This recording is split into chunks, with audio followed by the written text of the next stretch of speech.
everybody, my name is Makita and I'm going to show you how to slip cast today. So first thing you got to have is your slip. So I'm going to open up this bucket. Let's take a little look inside. You can see this goopy stuff here. This is slip. So what slip is, it's just liquid clay. That's all. And we use that to be able to make different forms. I'm going to put that slip into this mold here. So this is a mold.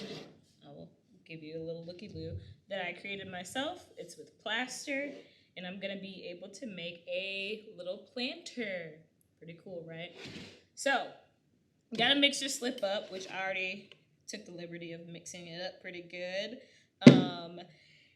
It gets pretty gross. As you can see, there gets some buildup on the sides from when it starts to dry out, and you don't want that to end up inside of your mold. So we're gonna take a strainer here. Boop, boop, a kitchen strainer, pretty easy. Metal mesh is the best, in my opinion. I'm gonna sit that over the top, and I'm gonna pour this liquid clay on the inside. This is the fun part.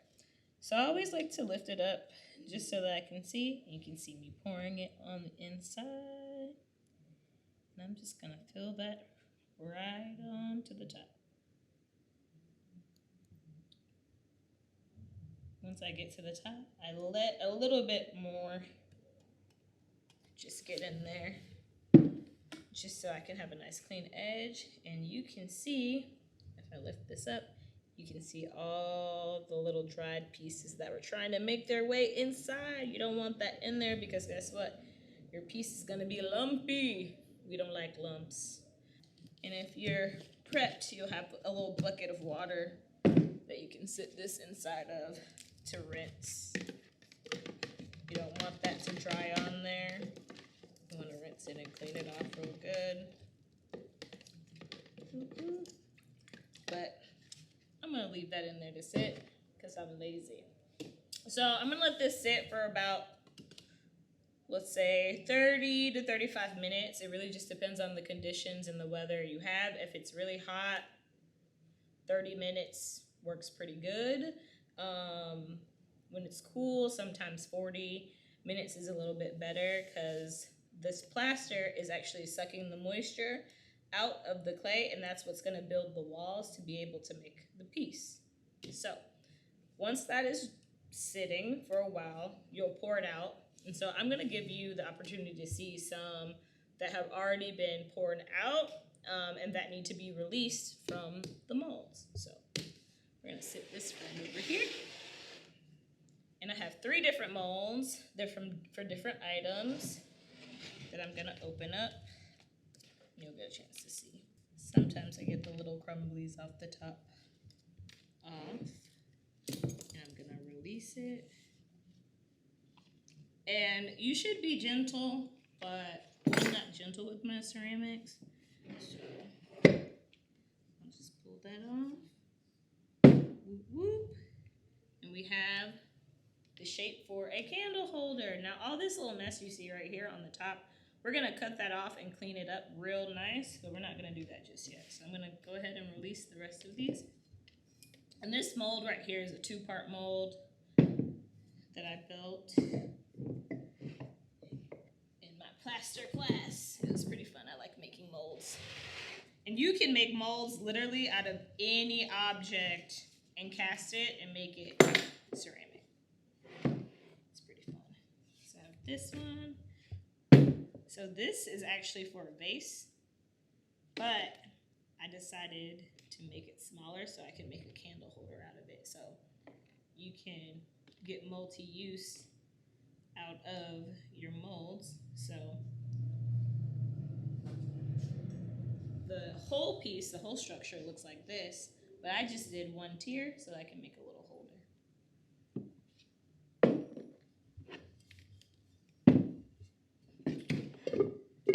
This one is also another candle holder. Woo woo! These are nice. So I'm gonna go ahead and start cleaning these up. To do that, I have 2 tools. I have my needle tool and my X-Acto knife. What I like to do is I like to take my needle tool, and usually there's like a little seam where you can see where the piece like ends, and this is all just excess.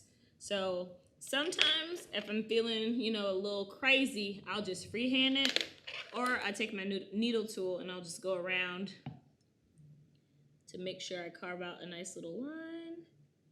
And I have my little manual wheel here to help me to spin it. And I'm almost there. Is it gonna connect? Oh, there we go. Yes. All right, perfect. Now I'm gonna cut all of this excess. But when I do that, when I have that little like placeholder line, it makes it so much easier for me to just go. And I don't feel the stress trying to get around. Ta-da!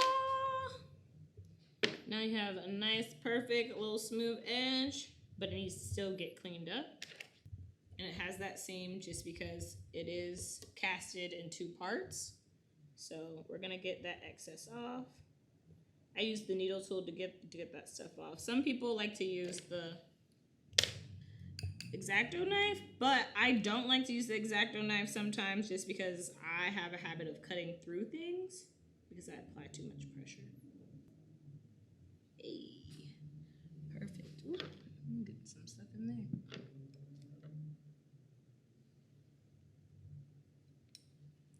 And don't worry, it looks a little messy now, but that's why we have this lovely sponge here. It's gonna smooth all of this out. Now we're in business. All right.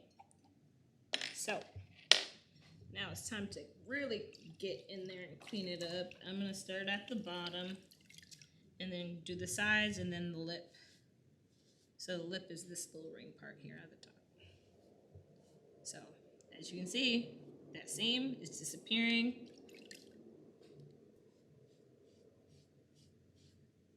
Almost completely gone. And I'll wipe the one from the sides. I have a little bump here from some excess clay that I'm just going to smooth out really quickly. Ah, look at that.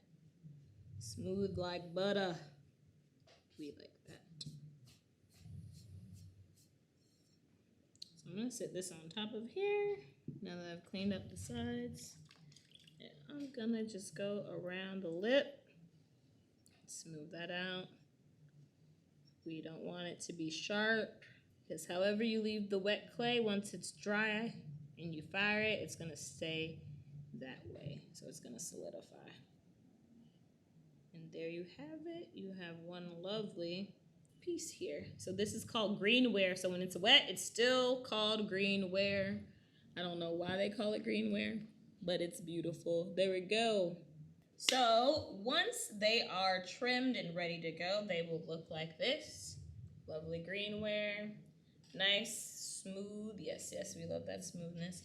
So what we're going to do with this, though, it has to dry out completely, okay? So it's going to go into the kiln, but before it can go in there, it has to be dry. And the reason why it has to be dry is because it will explode. Yes, you heard right. It explodes in the kiln if there are air pockets, if it's wet, all that good stuff. So you want to dry it out. And so once it is dry, it's going to look like this. Yes, the color changes. So it gets pretty white. And the type of clay that I'm using is a white stoneware. So once it's fired, it's going to be very white looking. So here's another example of my other little candle holder. This is all the way dry, bone dry right here, and this is Greenware, so it's still wet. Now, it has to go through a process, and it goes in the kiln, which is this beauty right over here. Yeah, so it's gonna be fired. I like to fire these at cone 05 to begin with. Some people may fire at a different temperature. That's their business. My business is cone 05. So once it is cone 05 and it is bisqued, it looks like this. Ta-da! Very different stages. So let's look at all 3 stages. We have Greenware, number 1.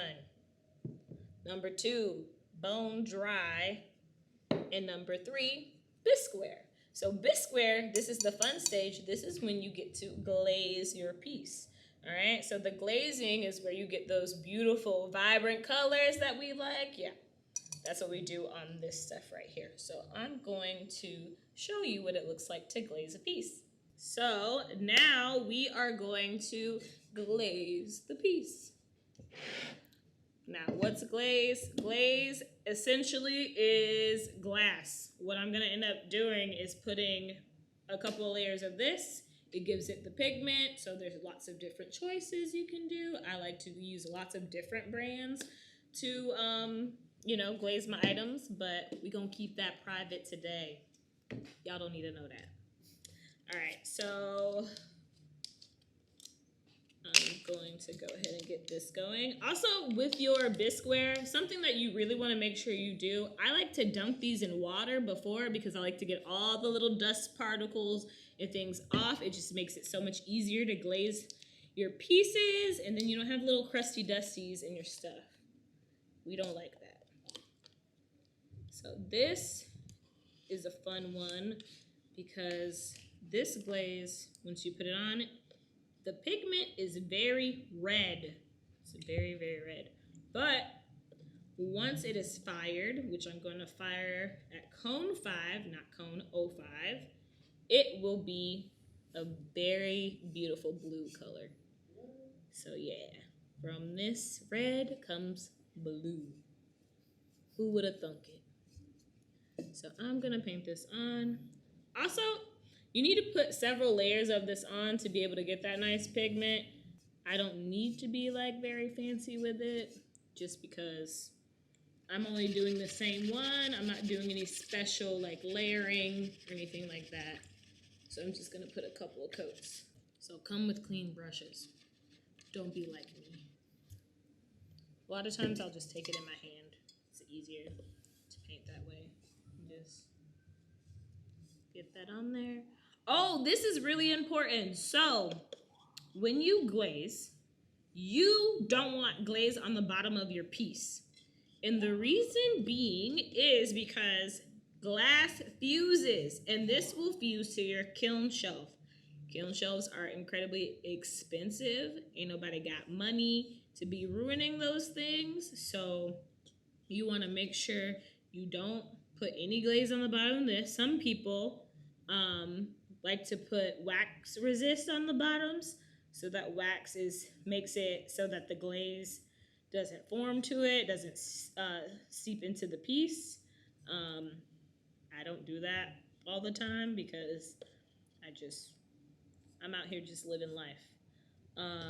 But also, when you are getting close to the bottom, you don't want to put too much glaze either because some glazes run, and that will also fuse to the kiln shelf. So you don't want that to happen. And you want to get, a solid layer. Some people have a preference for how they, glaze. Some people layer in the same direction. Some people go one direction and the opposite. As you get deeper into pottery and ceramics, you will develop your own style. No one style is the best. People like to say, oh, this is the best technique. It's not. You're just painting a piece of like Bisqueware. It's not that deep. But yeah, develop your own style. Do it how you want to. Some people like to be real careful and meticulous, and they don't want to ever get anything on the bottom. Something I do, if I ever get glaze on the bottom, I just wipe it. Wipe it clean with water and a sponge, and you're good to go. Some people don't like to deal with that, so they put the wax resist at the bottom. So this whole thing, this is just layer 1. Ta-da! And then you gotta get on the inside. Because we want it to be beautiful inside and out, we're gonna glaze that inside. And the beauty of the glaze that I'm using, it's food safe. So, if this was a plate or a bowl, you could eat out of it. The glaze chemicals and minerals that are used in it are not going to be harmful to you. And because this is a planter, you don't want anything to be harmful to your plants. So this is going to be safe for the succulent that you plan on killing.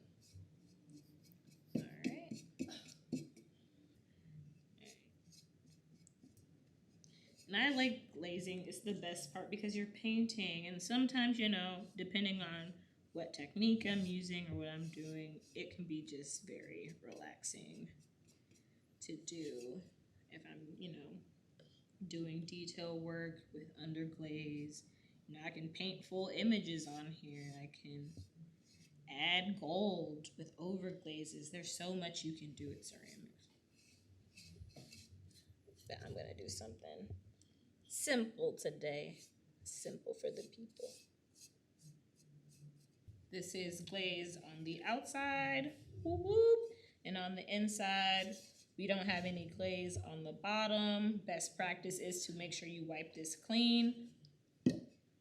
And now I'm gonna show you what it looks like once it is fired. That's the best part, when it's finished. So this gets fired at cone 5. So how many degrees is that? I feel like it's like over 2,000 degrees. So it's pretty hot. You would put about 2 to 3 more layers on this, but I'm not gonna do that right now. But I want to show you what this looks like once it is fired.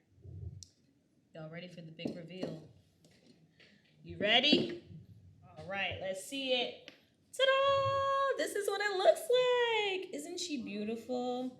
So you have this lovely red color. It looks like chocolate, right? No. Once it's fired, you have this beautiful, luscious blue that's so deep and rich. You have the darkness that's, you know, in the undertones. And if you get even really closely, so it has like some darkness, some lightness. It almost looks like a stormy like night. Whose glaze this is, I know some of y'all can identify it, but don't tell.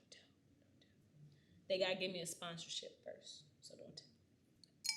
Yeah, but this is what it looks like when it's done. So now you have seen the entire process from slip casting, putting it in the molds, dumping out, you know, the piece once it has dried out, and to a finished product. So thanks for being with me today and seeing my process. Bye, y'all.